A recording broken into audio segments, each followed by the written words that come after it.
আসসালামু আলাইকুম সুপ্রিয় শিক্ষার্থীবৃন্দ সবাইকে স্বাগত জানিয়ে আজকের ক্লাস শুরু করছি। আজকের ক্লাসের বিষয় ট্যাগ কোশ্চেন। এটি ট্যাগ কোশ্চেনের উপর দ্বিতীয় লেকচার বা দ্বিতীয়বারের মতো আলোচনা। আর ক্লাসটি নবম এবং দশম শ্রেণীর শিক্ষার্থীদের জন্য। সুপ্রিয় শিক্ষার্থীবৃন্দ, আমরা গত ক্লাসে ট্যাগ কোশ্চেনের বেসিক পয়েন্ট বা বেসিক কম্পোনেন্টস যা আছে, কিভাবে ট্যাগ কোশ্চেন করতে হবে এবং ট্যাগ কোশ্চেনের যে বেসিক নিয়মগুলো আছে সব আলোচনা করেছি এবং এই আলোচনার পরে আমরা অনেকগুলো নিয়মও সম্পন্ন করেছিলাম। সেগুলো পরেও আরও কিছু নিয়ম থেকে যায়, যার কারণে ট্যাগ কোশ্চেনের আবার দ্বিতীয় আলোচনায় আসতে হলো। সুপ্রিয় শিক্ষার্থীবৃন্দ, আমরা গত ক্লাসটা যেমন দীর্ঘায়িত করি নাই, আজকের ক্লাসও খুব বেশি দীর্ঘায়িত হবে না। আমরা ট্যাগ কোশ্চেন সম্পর্কে জানবো এবং ট্যাগ কোশ্চেনে যাতে ফুল মার্কস পেতে পারি সে বিষয়টা দিকে লক্ষ্য রেখেই সামনের দিকে আগাবো। আমি গত ক্লাসে তোমাদের যে হোমওয়ার্কটা দিয়েছিলাম, আশা করি সেই হোমওয়ার্কটা তোমরা করেছো এবং সেখানে যদি কোনো নিয়মে বা যদি কোনো হোমওয়ার্কে বা প্র্যাকটিসে সমস্যা থাকে তাহলে অবশ্যই পরবর্তী ইউটিউবের যে কমেন্ট সেকশন আছে সেখানে করতে হবে, কমেন্ট করতে হবে এবং প্রশ্নটা করতে হবে, তাহলে সেটা সমাধান করে দেওয়া সম্ভব। সুপ্রিয় শিক্ষার্থীবৃন্দ, কথা আর না বাড়িয়ে আমি ক্লাসের দিকে ফিরে আসছি। ট্যাগ কোশ্চেনের দ্বিতীয় আলোচনায় দেখি প্রথমে কি আছে।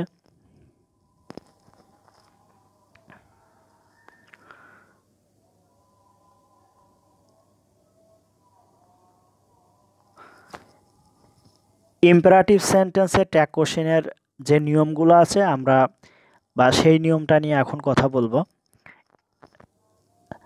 যদি আমরা একবার সাধারণভাবে বলি তাহলে ইম্পারেটিভ সেন্টেন্সে ট্যাগ কোশ্চেন করতে হলে এর ট্যাগ কোশ্চেন হবে উইল ইউ। আমরা কি ব্যবহার করব? Will you. আবার বিভিন্ন বইতে ওয়ন্ট ইউও ব্যবহার করা আছে, তোমরা যে কোনো একটা ব্যবহার করলেই হবে। তাহলে ইম্পারেটিভ সেন্টেন্সে ট্যাগ কোশ্চেন কী হবে? Will you. এটা অবশ্যই মনে রাখতে হবে। এখন প্রশ্ন হচ্ছে, what do you mean by imperative sentence? The sentence which describes an order, advice, proposal, recommendation, request is called an imperative sentence. That means যে বাক্যে আদেশ, অনুরোধ, উপদেশ ইত্যাদি প্রকাশ করে বা ইত্যাদি বোঝায় তাকে আমরা ইম্পারেটিভ সেন্টেন্স বলি। ডিয়ার স্টুডেন্টস, আমরা কিছু এক্সাম্পল দেখি।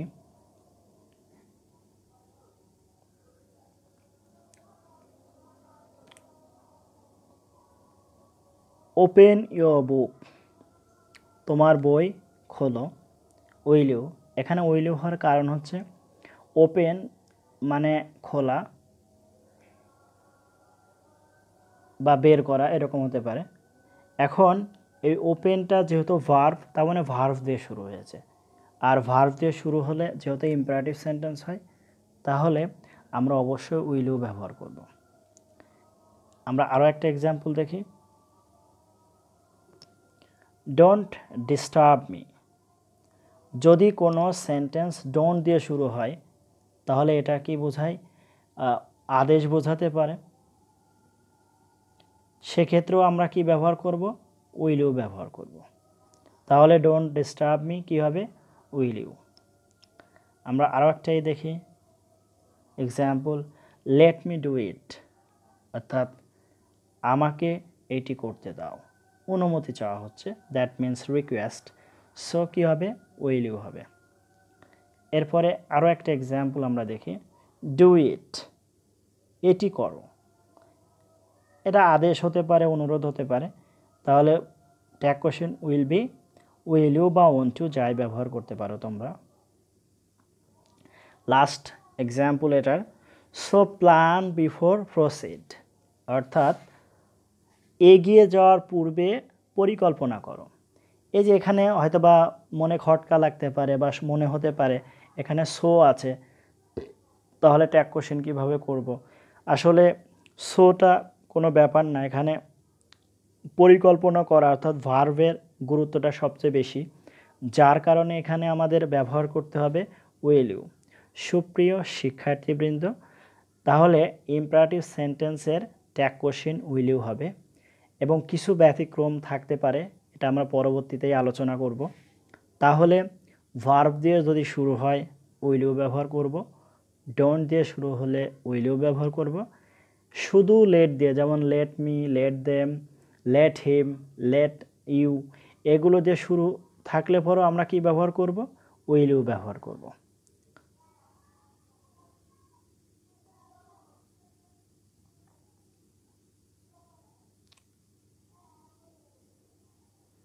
Dear students,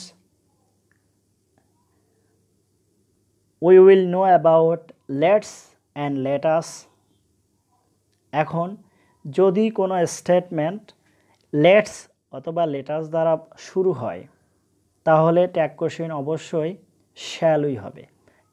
লেটস, দেখো লেটের পরে অ্যাপোস্ট্রফি এস আছে, তারপরে লেটাস, দুইটার অর্থই এক। লেটাসকে সংক্ষেপে লেটস লেখা হয়েছে। এখন এই লেটস অথবা লেটাস দিয়ে কোনো স্টেটমেন্ট শুরু হলে তার ট্যাগ কোশ্চেন করতে হবে একদম কোনো ভাবনা চিন্তা ছাড়াই, শ্যালই ব্যবহার করতে হবে। কোনো ভাবনা চিন্তা ছাড়াই লেটস বা লেটাস যুক্ত স্টেটমেন্টের ক্ষেত্রে আমরা শ্যালই ব্যবহার করব। আমরা কিছু এক্সাম্পল দেখি। Let's or let us go out for a walk, এখানে দেখো লেট আস আছে, যার কারণে আমাদের শ্যালই কি হয়েছে, ট্যাগ কোশ্চেন হয়েছে। এটা কিন্তু সরাসরি, এখানে বাড়তি আর কোনো নিয়ম নেই, এটা মনে রাখলেই এ ধরনের ট্যাগ কোশ্চেনের উত্তর করা সম্ভব। এরপরে দেখো যে লেটস হ্যাভ এ টক, শ্যালই, এখানে লেটের সাথে অ্যাপোস্ট্রফি দিয়ে আছে, সো লেটস। আমরা দেখি এরপরে আর কি এক্সাম্পল আছে, let us go for a picnic, শ্যালই ব্যবহার করতে হবে কারণ এখানে লেট আস আছে। তার মানে সুপ্রিয় শিক্ষার্থীবৃন্দ, যদি কোনো স্টেটমেন্ট লেটস অথবা লেটাস দিয়ে শুরু হয় তার ট্যাগ কোশ্চেনে আমরা শ্যালই ব্যবহার করব এবং শেষে প্রশ্নবোধক চিহ্ন ব্যবহার করব। আমরা দেখি আমাদের পরবর্তীতে কি আছে, প্লিজ অথবা কাইন্ডলি দ্বারা শুরু হলে এমন কিছু স্টেটমেন্ট আছে বা এমন কিছু বাক্য আছে যে বাক্যগুলো প্লিজ অথবা কাইন্ডলি দ্বারা শুরু হয় এবং সেটা ট্যাগ কোশ্চেন করতে হলে ক্যান ইউ অথবা কুড ইউ ব্যবহার করতে হবে। It's a new rule for you, I know that. আমি তারপরেও তোমাদেরকে বলছি যে এ ধরনের বাক্যে আসলে অনুরোধ করা বোঝায়, যেমন প্লিজ বা কাইন্ডলি দ্বারা, সেক্ষেত্রে তোমরা ট্যাগ কোশ্চেনে ক্যান ইউ অথবা কুড ইউ যে কোনো একটা ব্যবহার করলেই হবে। আশা করি শিক্ষার্থীবৃন্দ তোমরা এটা বুঝতে পেরেছো। আমরা কিছু এক্সাম্পল দেখি এক্সাম্পলে কি বলে।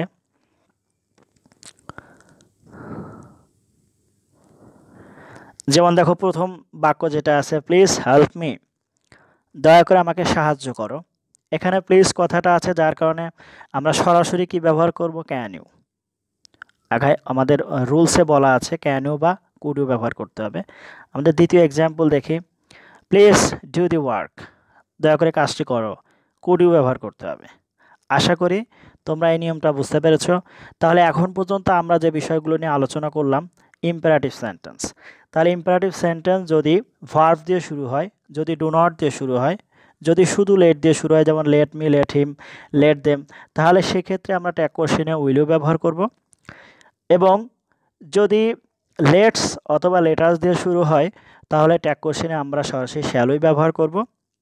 যদি কোনো স্টেটমেন্টে প্লিজ বা কাইন্ডলি এই দিয়ে শুরু হয় তাহলে ট্যাগ কোশ্চেনে আমরা অবশ্যই ক্যান ইউ অথবা কুড ইউ ব্যবহার করব। আশা করি সুপ্রিয় শিক্ষার্থীবৃন্দ তোমরা ইম্পারেটিভ সেন্টেন্সের ট্যাগ কোশ্চেনগুলো বুঝতে পেরেছো। আশা করি এই ইম্পারেটিভ সেন্টেন্স তোমাদের সামনে আর বাধা হয়ে দাঁড়াবে না। আমরা পরবর্তীতে আলোচনা করব নতুন আরেকটা নিয়ম।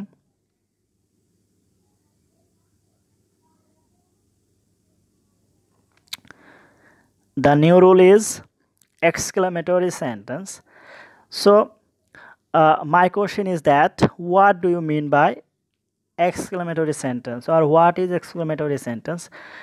সুপ্রিয় শিক্ষার্থীবৃন্দ, তোমরা কি এক্সক্লেমেটরি সেন্টেন্স সম্পর্কে জানো?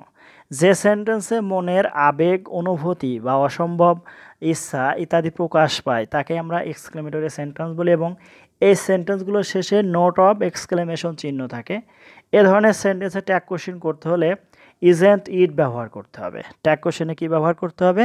Isn't it. এখন আমরা একটু দেখি কেন আমরা ট্যাগ কোশ্চেনে ইজেন্ট ইট ব্যবহার করব। সুপ্রিয় শিক্ষার্থীবৃন্দ, একটু খেয়াল করা যাক।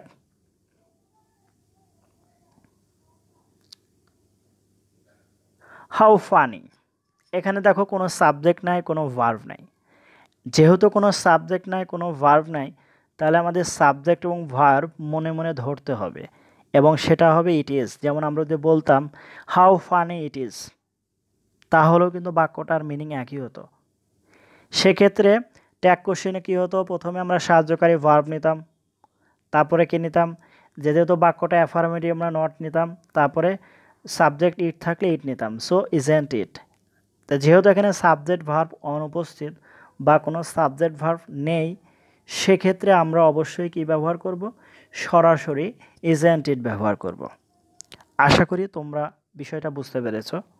আমরা এরপরে দেখি হোয়াট আ শর্ট। এখানেও দেখো সাবজেক্ট ভার্ব অনুপস্থিত or absence of subject and verb. That's why the tag question is isn't it. The tag question is isn't it. Another example is how beautiful the scenery is. How beautiful the scenery is. এখানে দেখো যে যেহেতু subject আছে, ভার্বও আছে। আমরা সাবজেক্টটা verb কি নিয়েছি? ইজ নিয়েছি, সাহায্যকারী ভার্ব আছে। তারপরে দেখো বাক্যটা অ্যাফার্মেটিভ আছে, আমরা নট নিয়েছি ইজেন্ট, শর্ট ফর্ম। তারপরে দ্য সিনারির প্রোনাউন হিসেবে ইট ব্যবহার করেছি। So the answer is isn't it. আশা করি সুপ্রিয় শিক্ষার্থীবৃন্দ তোমরা এই নিয়মটাও বুঝতে পেরেছ। আমরা দেখি পরবর্তী নিয়মে কি আছে। বাক্যের সাবজেক্ট হিসেবে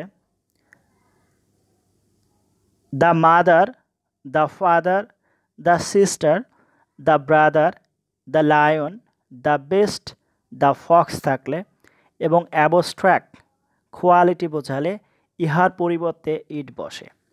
সুপ্রিয় শিক্ষার্থীবৃন্দ, এখানে মূলত যে কমন নাউনগুলো ব্যবহার করা হয়েছে বা কিছু ক্ষেত্রে এখানে বেস্ট বা অ্যাবস্ট্রাক্ট নাউন, তো এই যে নাউনগুলোর পূর্বে আর্টিকেল দিয়ে ব্যবহার করা হয়েছে, এটার কারণে এটা কিন্তু অ্যাবস্ট্রাক্ট কোয়ালিটি বা যে গুণগুলো আমরা আসলে দেখতে পাই না, অনুভব করতে পারি, এরকম গুণ প্রকাশ করছে। এবং এই ধরনের গুণ প্রকাশ করলে এর প্রোনাউন ইট ব্যবহার করতে হবে। প্রোনাউন সর্বদা কী হবে? ইট হবে।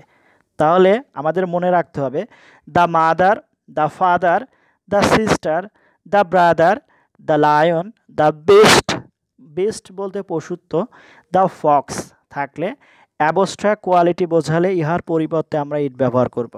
সো আমরা কিছু এক্সাম্পল দেখে আমাদের ধারণাটাকে আরও পরিষ্কার করে নিই। যেমন example, the mother rose in her. এই বাক্যটার যদি আমরা বাংলা করি তাহলে এটা এমন হবে তার মধ্যে মাতৃত্ব জেগে উঠল। এখানে রোজ মানে জেগে ওঠা, ইন হার মানে তার মধ্যে। দ্য মাদার বলতে মাতৃত্ব, এখানে মা নয়, এখানে মায়ের গুণ। অর্থাৎ কারোর মধ্যে মা জেগে ওঠা সম্ভব নয়, কিন্তু মায়ের গুণগুলো জেগে ওঠা সম্ভব।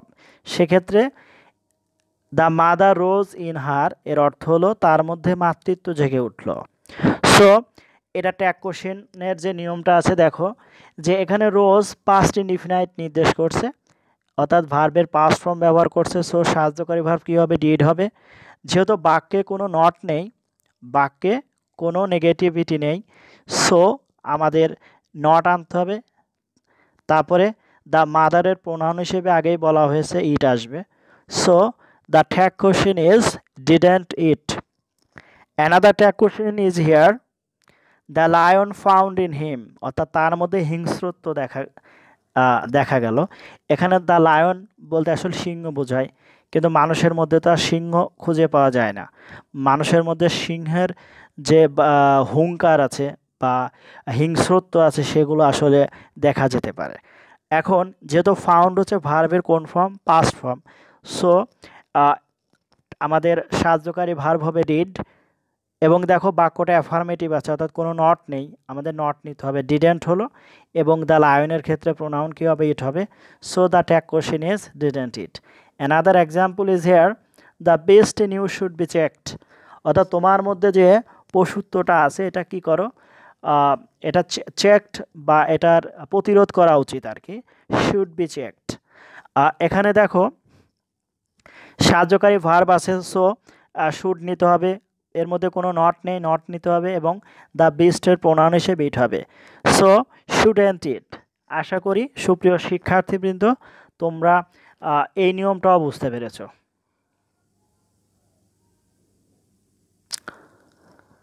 আমরা পরবর্তী নিয়মে যাই।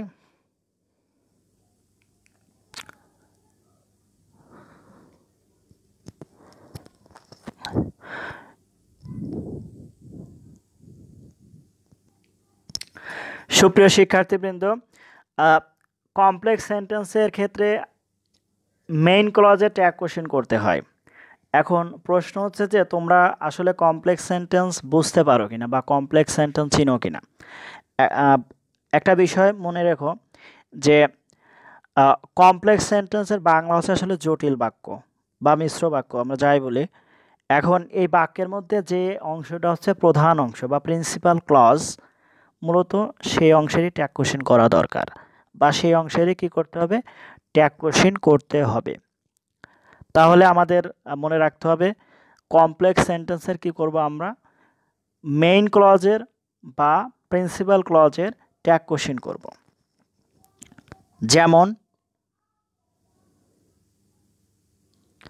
এক্সাম্পল দেখো, when he came I was reading.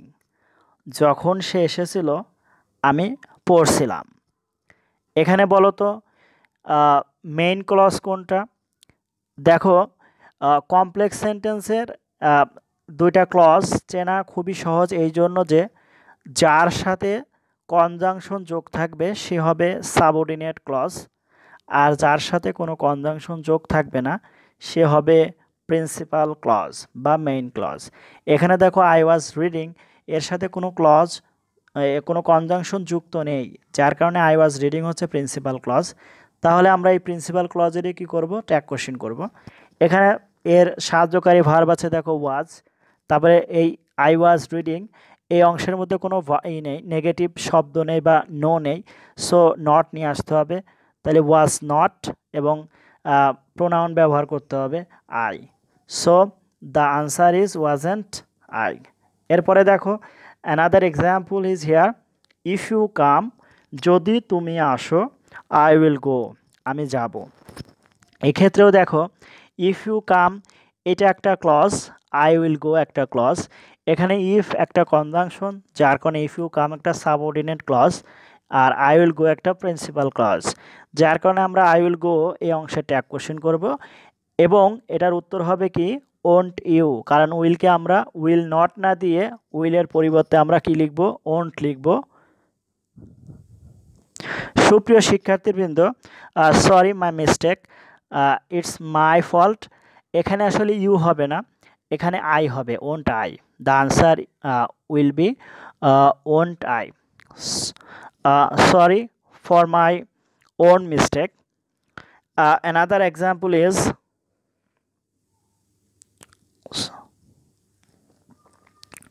no. Now we are going to another new rule, and that is যদি সাবজেক্ট প্লাস থিঙ্ক, বিলিভ বা নো থাকে তাহলে উভয় ক্লজ দ্বারা ট্যাগ করা যায়। আসলে এই নিয়মটা নিয়ে একটু সমস্যা আছে। এই সমস্যাটা এমন যে এটা দুই ক্লজে ট্যাগ কোশ্চেন করা যায়, এটা হচ্ছে 5% বা 10% ক্ষেত্রে সঠিক। কিন্তু যদি আমরা সেকেন্ড ক্লজ দিয়ে ট্যাগ কোশ্চেন করি তাহলে এটা 95% ক্ষেত্রে সঠিক। কারণ যত বিদেশি যে বইগুলো আছে, তাও আমার দেখা 5 থেকে 7টা বই আমি দেখেছি, সব বইতেই সেকেন্ড ক্লজ দিয়ে ট্যাগ কোশ্চেন করা হয়েছে। এই সাবজেক্ট প্লাস থিং, বিলিভ বা নো এই দিয়ে ট্যাগ কোশ্চেন করা হয়েছে মাত্র 5%। বা যদি আমি 100টা পাই, 100টা সেন্টেন্স দেখি, সেক্ষেত্রে হয়তো বা 5টা সেন্টেন্সে এভাবে ট্যাগ কোশ্চেন করা হয়েছে। তারপরেও যদি আমরা উভয় ক্লজেরই ট্যাগ কোশ্চেন করি, তারপরেও ট্যাগ কোশ্চেন ভুল হবে না। সুপ্রিয় শিক্ষার্থীবৃন্দ, আমরা কিছু এক্সাম্পল দেখি।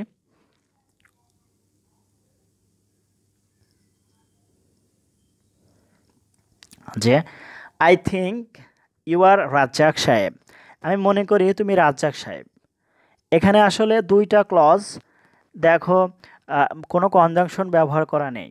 এখানে আই থিঙ্কের ট্যাগ কোশ্চেন করাও সম্ভব, ইউ আর রাজ্জাক সাহেবেরও ট্যাগ কোশ্চেন করা সম্ভব। সেক্ষেত্রে যেটা 100% বা 95% ক্ষেত্রে সত্য হবে বা সঠিক বলে টিচাররা মেনে নিবে, সেটা হচ্ছে এখানে 95 বলে কোনো কথা নেই, আসলে 100% ক্ষেত্রে সঠিক হবে ইউ আর রাজ্জাক সাহেব। সো আমাদের উচিত হবে পরবর্তী ক্লজ দিয়ে ট্যাগ কোশ্চেন করা। যেমন এখানে ডোন্ট আই হলে পরেও হবে, বাট আমরা সর্বদা পরের ক্লজ দিয়ে ট্যাগ কোশ্চেন করবো। সেক্ষেত্রে ইউ আর রাজ্জাক সাহেব, এখানে আর দেখো সাহায্যকারী ভার্ব আছে, আমরা আর নিব, তারপরে নট নিব, যেহেতু বাক্যের মধ্যে কোনো নট নেই, তাহলে আরেন্ট, এবং ইউ হচ্ছে pronoun.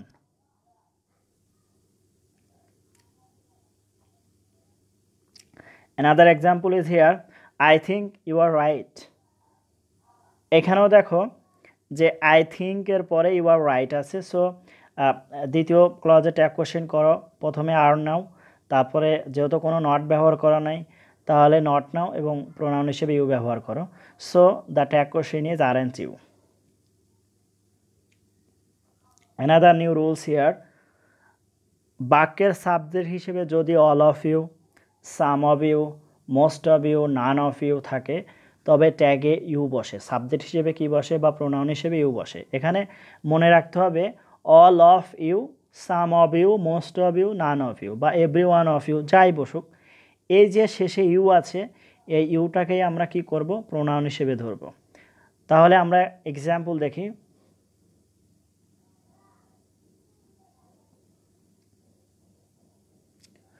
Most of you have field.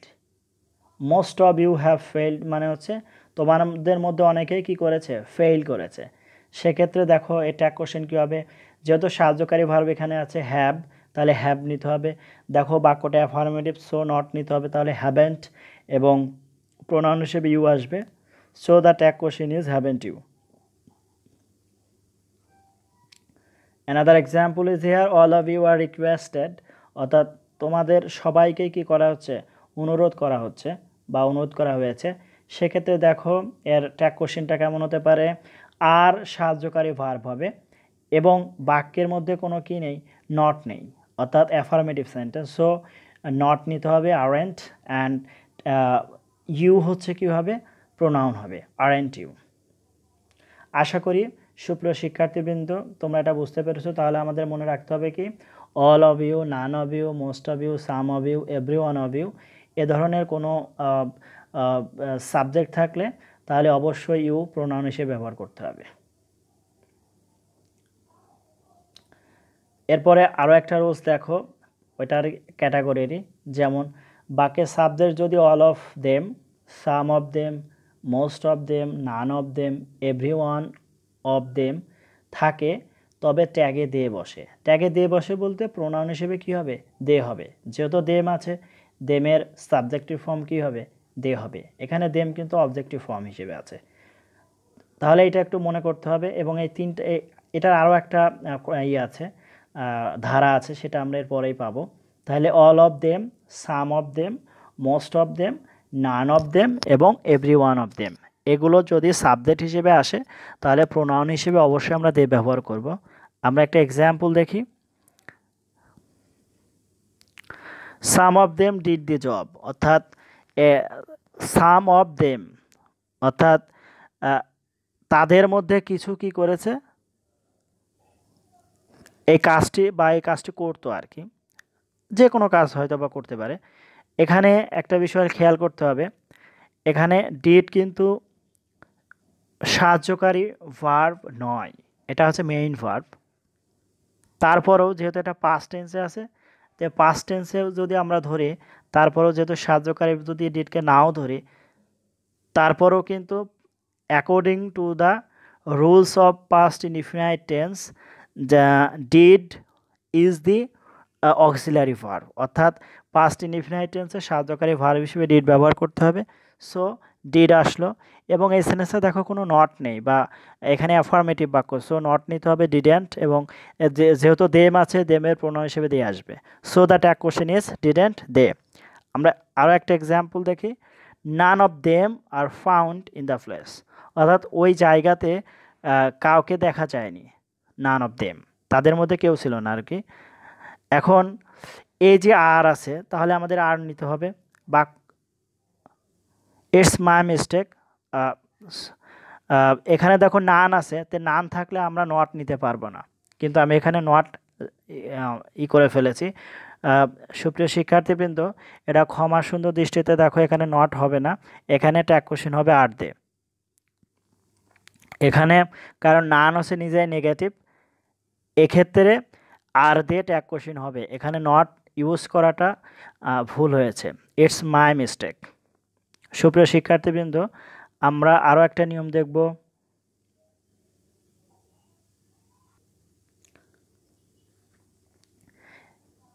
Another rules is all of us, some of us, none of us, every one of us ইত্যাদি থাকলে প্রোনাউন উই হবে।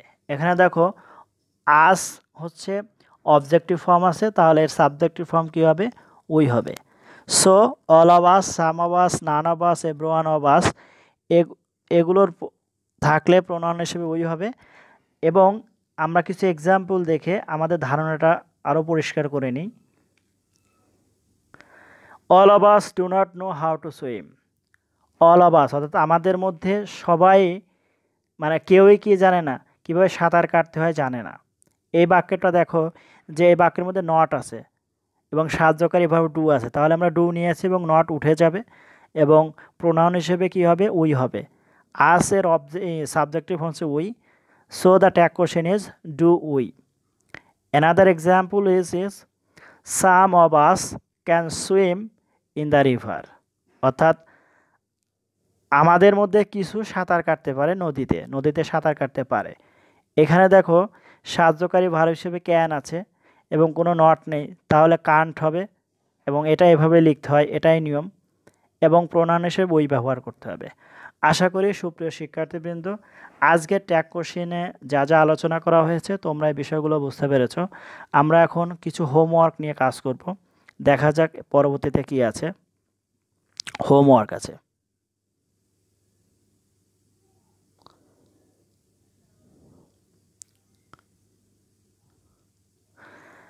এই হোমওয়ার্কগুলো অবশ্যই বাসায় প্র্যাকটিস করতে হবে। তারপরেও আমি কিছু নিয়ম দিয়ে এখানে আলোচনা করে দিব, দেখো তোমরা। The fox in him will deceive you. The fox in him will deceive you, এটা দেয়া হয়েছে যে একটা নিয়ম ছিল এমন যে the mother, the father, the brother, the sister, the fox, the beast, the lion, the tiger, এ যদি কোনো সেন্টেন্সের সাবজেক্ট হয় তাহলে এরা গুণ প্রকাশ করে, যার কারণে এদের প্রোনাউন হিসেবে কি হবে? ইট হবে। আশা করি শিক্ষার্থীবৃন্দ তোমরা প্রথমটা বুঝতে পেরেছ। দ্বিতীয়টা দেখো, the sister rose in her. আমি আগে যে নিয়মটা বললাম, the father, the mother, the brother, the sister, the fox, the lion, the beast, এরকম যদি কোনো গুণ প্রকাশ করে সেক্ষেত্রে তার প্রোনাউন কি হয়? ইট ব্যবহার করতে হয়, কারণ এটা সাবজেক্টটা আসলে অ্যাবস্ট্র্যাক্ট, কোয়ালিটি প্রকাশ করে। আমরা আরও একটা এক্সাম্পল দেখি, প্লিজ ম্যানেজ 1000 টাকা অ্যাট ওয়ান্স। মানে এখনই 1000 টাকা দয়া করে কি করো, ম্যানেজ করে দাও, সংগ্রহ করে দাও, জোগাড় করে দাও। আশা করি সুপ্রিয় শিক্ষার্থীবৃন্দ এটা বুঝতে পেরেছো যে কোনো সেন্টেন্স যদি প্লিজ বা কাইন্ডলি দ্বারা শুরু হয় সেক্ষেত্রে ট্যাগ কোশ্চেন কী হবে, ক্যান বা ক্যান ইউ বা কুড ইউ যে কোনো একটা ব্যবহার করলে হবে, ক্যান ইউ বা কুড ইউ ব্যবহার করতে হবে। তারপরে দেখো another example, water the plant. Water the plant বলতে গাছে পানি দাও। সো দ্য এটা একটু বুঝিয়ে তোমরা ট্যাগ কোশ্চেনটা করো। তারপরে দেখো let's arrange a picnic. Let's arrange a picnic, এখানে লেটস বা লেটাস থাকলে ট্যাগ কোশ্চেনে সর্বদা কী ব্যবহার করতে হয় এটা একটু জানো, নিয়মে দেয়া আছে। তারপরে দেখো লেট হিম গো, এটাও দেয়া আছে যে লেটের পরে যদি আস বা লেটস না থাকে সেক্ষেত্রে লেট হিম বা লেট দেম বা লেট মি বা যদি থাকে লেট হার সেক্ষেত্রে ট্যাগ কোশ্চেনে কী হতে পারে এটাও দেয়া আছে নিয়মটা। তারপরে দেখো all of us are ready to take the challenge, অর্থাৎ আমাদের মধ্যে সবাই এই চ্যালেঞ্জটা নিতে প্রস্তুত। অল অফ আস থাকতে পারে, নান অফ আস থাকতে পারে, এভরিওয়ান অফ আস থাকতে পারে, তারপরে মোস্ট অফ আস থাকতে পারে। যদি এরকম থাকে সেক্ষেত্রে এই আসকে প্রোনাউন হিসেবে, সাবজেক্টিভ প্রোনাউন হিসেবে ধরতে হবে।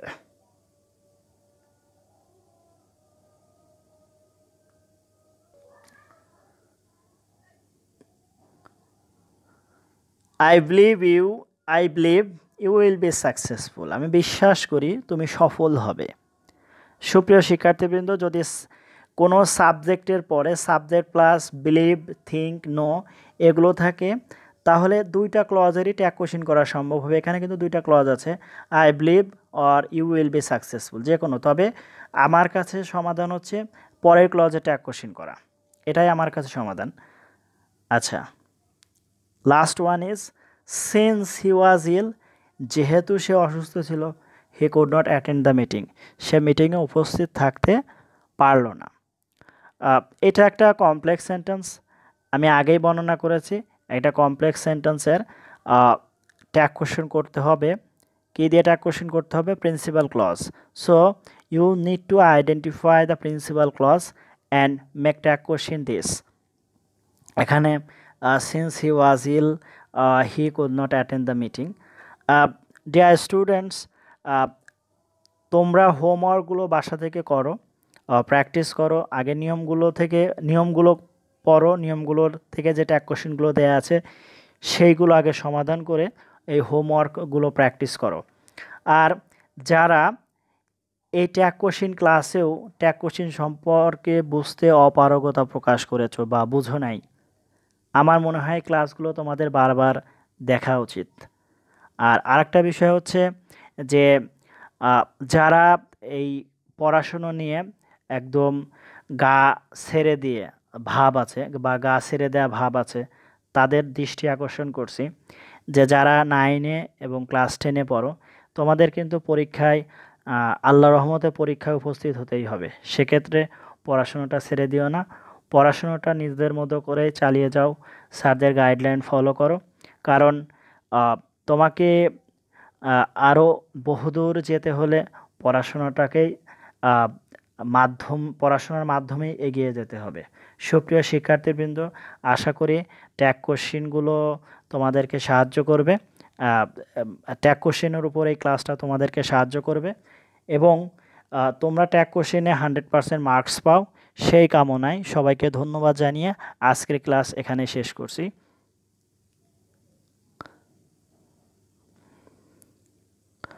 আল্লাহ হাফেজ।